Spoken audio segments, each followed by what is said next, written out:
right, hi everybody. Let's do section 11, problem 45. And this one's tricky, and I meant to give you a little bit of a hint on this one. I forgot.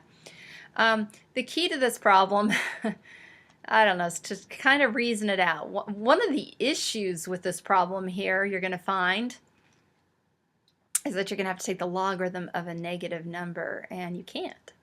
You know, because what the log of -2 means, right, it's the log base 10 of -2, and what it means is 10 raised to what power is going to ever give you -2, right? I mean, that's what the logarithm means. 10 raised to what power gives you -2? Nothing. Never. Nada. Not going to happen, right? So you can't, when you do the log function, if you type into your calculator log of -2, it's going to give you an error message. You can't do it. All right, so that's a problem. But that doesn't mean we can't use logarithms here. Yes, we can. We just have to let's watch what's happening here with this problem, okay? Because look, first of all, the first term is 5. Because that's what it tells me, and it tells me it's a geometric sequence because it has a common ratio, not a common difference, but a common ratio. So the second term would be 5 times -3 would be -15. That's the second term. Now the third term would be -15 times -3. It'll be +45. Do you see how the signs are going to alternate here? And then it's going to be 45 times 3. Let's see, not quite, but 45 times 3. And it's going to be negative 135, right? And then it's going to be 135 times 3. It's going to be 405. And let's see, this will be positive 405. Then it's going to be 405 times a -3. And so that's going to be, oh, look at there. I'm done. I don't even have to go any further, right? I know the answer. T of 1, 2, 3, 4, 5, 6. There you go, crunch time. T of 6 is equal to -1,215. And, you know, that works. I'm done. I could just be done here. You could turn off and be done. However, if you want to solve this the really fun way with logarithms, just because, why not? The way that I would do this actually, I think what I would do here is just think of this sequence as it's really the same as this sequence right here. It's just that the signs alternate, right? It's the same as this one, where I can see here that the common difference is 3. Or excuse me, not the common difference, excuse me, the common ratio, because 15 divided by 5, right?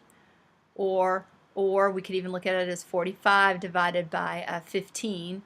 All that's equal to 3. So if I could figure out what term this is in this sequence right here, I'd be able to do it in this one.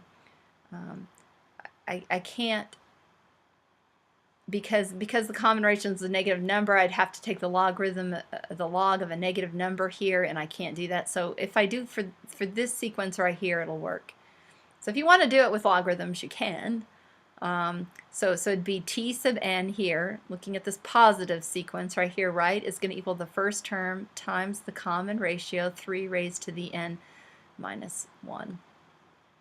And so now I want to do this for positive 1,215 is equal to 5 times 3 raised to the n minus 1.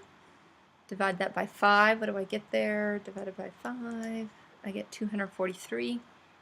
So 243 is equal to 3 to the n minus 1. Take the log of both sides. So I'll get the log of 243 is equal to, and when I take the log of 3 raised to the n minus 1, right? Well, I'll just do it all the way out just to make sure you understand me. You see, inside the argument, if I have a power, I could take the power outside the argument. That's one of the laws of logarithms, right? So I've got the log of 243 equals n minus 1 times the log of 3. Hopefully you can see that. I know I'm squishing it in a little bit. So n minus 1 is going to equal the log of 243 divided by the log of 3. Ooh, that looks like I could combine those. I bet I could, but yeah, I'm pretty sure I could. Okay, I got to start thinking. I got to find log key. Okay, there we go. Log of 243, and we're going to divide that by the log of 3. Log of 3. That's going to equal 5, right? So yeah, 5 is going to equal n minus 1, so n is going to equal 6. So I would know that this is going to be the 6th term right here, the 6th term. And so then I know that if I have a ratio of -3, you know, how would that change? Well, again, it would have to be the 6th term even with the ratio of -3. The only thing that would be different would the signs would alternate with a negative ratio. All right, so hopefully that makes sense. Hopefully you see that it's the 6th term. Again, you could just crunch it out and see it's the 6th term, or you could use the logarithms for the positive sequence and see that it would work for the alternate one. All right, have a great rest of the day, and we will see you in class tomorrow. Bye.